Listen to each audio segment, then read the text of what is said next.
السلام علیکم ورحمۃ اللہ وبرکاتہ۔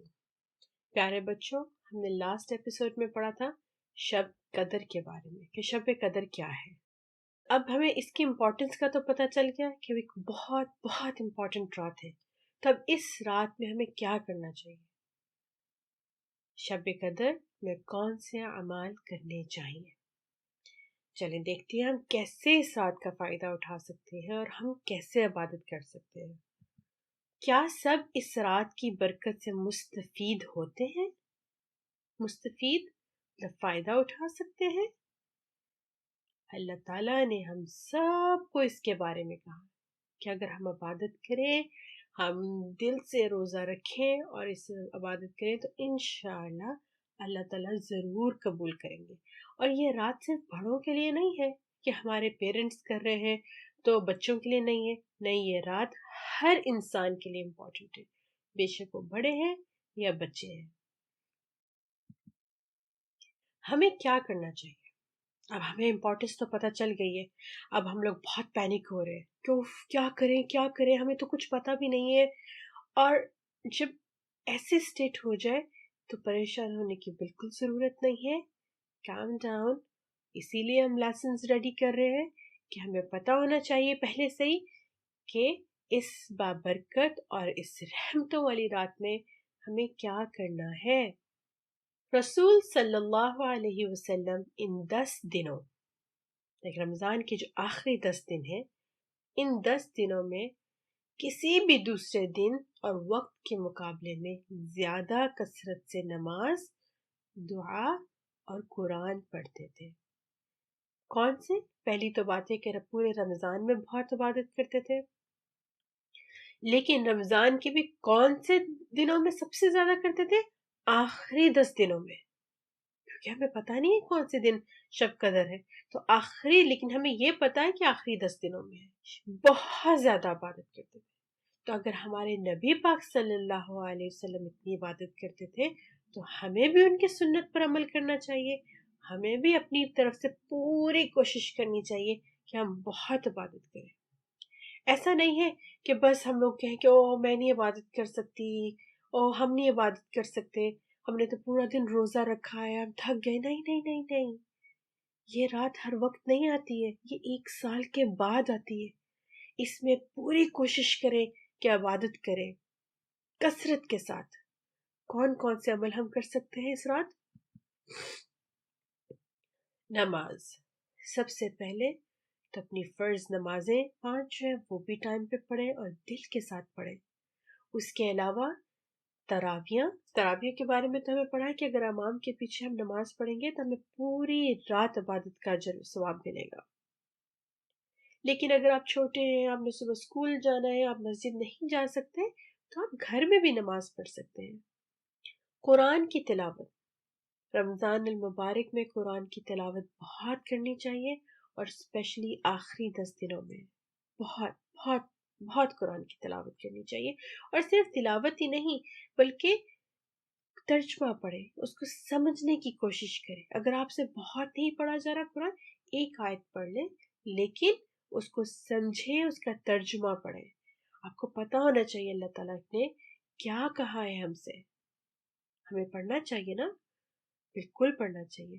اور ایسا نہیں ہے کہ اگر آپ کو بہت اچھا قرآن پڑھنا آتا آپ تبھی پڑھیں گے، نہیں۔ اور آپ صرف ابھی اسٹوڈنٹ ہیں قرآن کے، ابھی آپ قرآن پڑھنا سیکھ رہے ہیں، تو جتنا آپ کو آتا ہے اتنا ہی آپ پڑھیں۔ اور اگر آپ کو بالکل نہیں پڑھنا آتا تو ہیلپ لیں اپنے بڑوں سے، لیکن پڑھیں ضرور۔ کثرت سے دعا، یہ بہت قبولیت کا ٹائم ہے، اللہ تعالیٰ اس میں دعائیں سنتے ہیں، دعائیں قبول کرتے ہیں۔ تو اپنے لیے، اپنے پیرنٹس کے لیے، اپنے بہن بھائیوں کے لیے، اپنی پوری فیملی کے لیے، اپنے انکلز آنٹیز، اپنے کزنز، اپنے فرینڈز، ٹیچرز، ہر کسی کے لیے، اپنے نیبرز، ہر کسی کے لیے دعا کریں۔ اگر آپ کو پتا ہے کہ کوئی مشکل میں ہے، ان کے لیے بھی دعا کریں۔ بے شک انہوں نے آپ کو نہیں کہا دعا کرنے کے لیے، لیکن آپ نے ان کے لیے دعا کرنی ہے۔ اور سب سے امپورٹنٹ اپنے پیرنٹس کے لیے جو آپ کے لیے اتنا سب کچھ کرتے ہیں، ان کے لیے ضرور دعا کریں۔ اللہ تعالیٰ نے ہمیں قرآن میں بھی سکھایا ہے نا، رب ارحمہما کما ربیانی صغیرا، اور پھر دوسری جگہ پہ رب اغفر لی ولیوالدی وللمؤمنین یوم یقوم الحساب. تو اللہ تعالیٰ نے اگر ہمیں قرآن میں بھی اس چیز کی تلقین کی ہے تو اس رات ہمیں اپنے پیرنٹس کے لیے بہت دعائیں کرنی چاہیے. اپنے لیے بھی کریں، ایمان کی سلامتی کے لیے بھی کریں. اللہ تعالیٰ ہمیں اچھا مسلمان بننے کی توفیق عطا فرمائے انشاءاللہ. پھر اعتکاف کیا ہوتا ہے؟ اعتکاف ہمارے پیارے نبی محمد صلی اللہ علیہ وسلم کی سنت ہے. اس میں آپ صلی اللہ علیہ وسلم مسجد میں قیام فرماتے تھے. اس میں کیا ہوتا ہے کہ اس میں اپنے اعتکاف میں آپ نے صرف اللہ کی عبادت کرنی ہے. آپ نے صرف اپنا پورا ٹائم عبادت میں، قرآن میں، نماز میں، صدقہ خیرات میں کرنا ہے. آپ نے سوشلائز نہیں کرنا. صرف اعتکاف میں جو آخری 10 days ہے اس میں آپ نے پارٹیز میں نہیں جانا، آپ نے اس میں دوسری باتیں نہیں کرنی، دنیا کی باتیں نہیں کرنی. آپ نے پورا کانسنٹریٹ اپنی عبادت پہ کرنا ہے. اور مسجد میں جا کے اعتکاف کیوں کرتے ہیں؟ تاکہ آپ ڈسٹریکٹ نہیں ہو سکیں، آپ پورے فوکس کے ساتھ اللہ تعالیٰ کی عبادت کر سکیں. اور آپ بچے ہیں، آپ 10 دن نہیں اعتکاف کر سکتے، آپ 3 دن کے لیے بھی اعتکاف پہ بیٹھ سکتے ہیں. آپ 3 دن بھی اعتکاف کر سکتے ہیں. یا یہ کہ آپ جب بھی مسجد میں جائیں تو آپ نیت کر لیں کہ جب تک میں مسجد میں ہوں عبادت کریں گے. اور اگر نہیں جا سکے مسجد تو گھر میں بہت بہت عبادت کریں. اعتکاف ہمارے نبی صلی اللہ علیہ وسلم کی سنت ہے اور آخری 10 دنوں میں مسجد میں اعتکاف کیا جاتا ہے. صدقہ کرنا، صدقہ تو بہت امپورٹنٹ ہے. صدقہ کا مطلب ہے کسی کی ہیلپ کرنا، اور زکوٰۃ بھی ہے، چیریٹی ہے. یہ تو فرض ہے ہم پر، لیکن اس فرض چیریٹی کے، اس فرض زکوٰۃ کے علاوہ بھی صدقہ خیرات کرنا بہت ضروری ہے. اگر آپ کو کسی کے بارے میں پتہ ہے کہ کوئی نیڈی ہے، کسی کو ہیلپ کی ضرورت ہے، تو پلیز آپ اس کی ہیلپ کریں تاکہ وہ بھی رمضان المبارک کے مہینے میں کسی بات سے پریشان ہوئے بغیر اپنی عبادت کر سکیں. دیکھیں اگر ایک انسان کو کس کی ضرورت ہے، اس کے پاس کھانا نہیں ہے، تو وہ رمضان میں عبادت نہیں کر سکیں گے نا. وہ تو ان کو تو یہ فکر ہوگی کہ ہم نے کھانا کھانا ہے، ہمیں بھوک لگی ہے، پورا دن روزہ رکھا ہے، کچھ کھانے کو نہیں ہے، تو وہ کانسنٹریٹ نہیں کر سکیں گے. تو اگر آپ ان کی ہیلپ کریں گے اور آپ ان کو زکوٰۃ دیں گے، آپ ان کو صدقہ دیں گے، اللہ تعالیٰ کے نام پہ ان کو پیسے دیں گے یا کھانا دیں گے یا کچھ بھی دیں گے، تو وہ پرسکون ہوں گے اور بہت بہت آپ کے لیے دعائیں بھی کریں گے اور بہت آرام سے رمضان کے روزے رکھیں گے اور اللہ تعالیٰ کی عبادت کرنے کا ان کو بھی ٹائم ملے گا. تو اس چیز کا بہت خیال رکھیں. اچھے اعمال کی کثرت. اس دن آپ کو بہت اچھے کام کرنے چاہیے. اچھا وہ صرف نماز، روزہ، صدقہ، دعا ہی نہیں ہے، بلکہ آپ کسی کی مدد کرنا، کسی کے کام آنا، اچھی بات کرنا، مسکرا کے سب کو دیکھنا، ایون کہ اپنے پیرنٹس کے ہیلپ کرنا تاکہ وہ بھی عبادت کر سکے. اگر آپ کی ماما پورا دن آپ لوگوں کے لیے کھانا بنائیں گی کہ میرے بچے بھوکے ہیں، روزے سے ہیں، تو انہیں تو عبادت کا ٹائم نہیں ملے گا نا کہ وہ نماز پڑھ سکیں، دعا کر سکیں. تو آپ کو چاہیے کہ آپ اپنی مما کی ہیلپ کروائیں، ان کے کام کو شیئر کریں تاکہ انہیں بھی زیادہ سے زیادہ ٹائم ملے. اسی طرح آپ اپنے ابو کی ہیلپ کریں تاکہ انہیں بھی ٹائم ملے، وہ بھی نماز پڑھ سکیں، وہ بھی آرام سے دعا بیٹھ کے پرسکون انداز میں کر سکیں. تو اچھے سے اچھا کام کریں، اپنے بڑوں کے کام آئیں، اپنے چھوٹے بہن بھائیوں کی ہیلپ کریں، انہیں قرآن پڑھنا سکھائیں. تو اچھے اعمال کی کثرت. تو اس کے علاوہ آپ کو ہر وہ کام جو اچھا، اور اس سے سب کو خوشی ملتی ہے. جب آپ اچھے کام کرتے ہیں تو سب آپ سے خوش ہوتے ہیں، اللہ تعالیٰ آپ سے خوش ہوتے ہیں، آپ کے پیرنٹس آپ سے خوش ہوتے ہیں، اور گھر میں جہاں جہاں آپ ہوتے ہیں ایک اچھائی پھیلتی ہے. تو کثرت سے اچھے کام کریں. گناہوں سے معافی مانگنا، یہ تو ہے ہی مغفرت کا مہینہ. اس میں اللہ تعالیٰ سے بہت معافی مانگنی چاہیے. اگر آپ سے کوئی پہلے برا کام ہو گیا یا آپ لوگ نے کوئی جھوٹ بولا یا کوئی چگلی ہوگی تو اللہ تعالیٰ آپ سے معاف کر دے.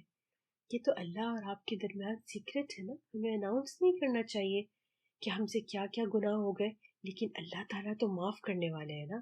تو اللہ تعالیٰ سے ڈھیر و ڈھیر معافی مانگے، بہت زیادہ اللہ سے معافی مانگے، اور پھر اس سے ہم پرسکون ہو جائیں گے. لیکن پھر دوبارہ وہ کام نہیں کرنے. اللہ تعالیٰ انشاءاللہ معاف کرنے والے ہیں. حضرت عائشہ رضی اللہ عنہا، حضرت عائشہ کون تھی؟ آپ صلی اللہ علیہ وسلم کی بیوی تھی۔ حضرت عائشہ نے نبی کریم صلی اللہ علیہ وسلم سے پوچھا، اگر میں شب قدر پالوں تو کون سی دعا پڑھوں؟ اگر مجھے شب قدر نصیب ہو تو میں کون سی دعا پڑھوں؟ نبی اکرم صلی اللہ علیہ وسلم نے فرمایا، کہو اللہم انک عفو تحب العفو فاعف عنی، اللہم انک عفو تحب العفو فاعف عنی، اللہم انک عفو تحب العفو فاعف عنی۔ یا اللہ، تو معاف کرنے والا ہے، معاف کرنا پسند کرتا ہے، لہٰذا مجھے معاف فرما۔ کتنی خوبصورت دعا ہے، کتنی التجا ہے کہ ہم اللہ تعالیٰ سے کہہ رہے ہیں اللہ تعالیٰ آپ معاف کر سکتے ہیں اور آپ کو معاف کرنا پسند بھی ہے۔ اور کتنی پیاری ریکویسٹ ہے کہ یا اللہ اگر آپ کو پسند ہے معاف کرنا تو آپ مجھے بھی معاف کر دیں، مجھے میرے سارے گناہ، میری ساری بری باتوں، میرے ہر برے کام سے مجھے معاف کر دیں۔ بہت اپنے لیے بہت بہت دعا کریں۔ شب قدر کی علامتیں۔ اب یہ علامتیں شب قدر کی ہمیں کیسے پتہ چلے گی کہ شب قدر ہے؟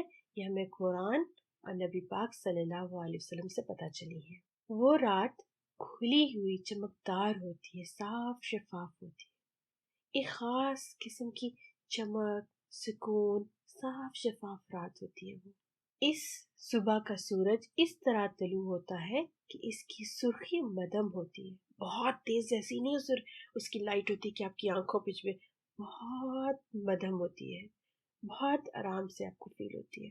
آسان اور معتدل رات ہے جس میں نہ گرمی ہوتی ہے اور نہ سردی، بہت ہی درمیانی سی رات ہے، معتدل رات ہے جس میں بہت زیادہ نہ گرمی ہوتی ہے اور نہ ہی بہت سردی، اس میں ہمارے لیے آسانی ہی آسانی ہوتی ہے۔ شب قدر کی صبح کو سورج کے بلند ہونے تک اس کی شعاع نہیں ہوتی۔ جب صبح سورج بلند ہوتا ہے تو اس کی تیز شعاعیں نہیں ہوتی بلکہ ہلکی ہلکی لائٹ ہوتی ہے، اور آپ صبح اٹھ کے دیکھ بھی سکتے ہیں ہر صبح کہ کیا یہ ایسی ساری علامتیں آپ کو نظر آ رہی ہیں، کیا وہ شب قدر تھی؟ لیکن ایسا نہیں ہے کہ آپ اس پہ آرگیو کریں، دوسروں سے ڈیبیٹ کریں اور دوسروں کو زبردستی یہ بتانے کی کوشش کریں کہ سب علامتیں میں نے دیکھی ہیں اور شب قدر تھی۔ نہیں نہیں، صرف خود دیکھیں، خود علامتیں دیکھیں اور اس کو فیل کرنے کی کوشش کریں، لیکن اور آپ کو بہت اچھا محسوس ہوگا۔ یہاں پہ ہمارا آج کا لیسن ختم ہوتا ہے، انشاءاللہ ہم نیکسٹ ایپیسوڈ پہ دیکھیں گے اور بھی رمضان کے بارے میں بہت امپورٹنٹ باتیں انشاءاللہ پڑھیں گے۔ اپنا بہت خیال رکھیے گا۔ السلام علیکم ورحمۃ اللہ وبرکاتہ۔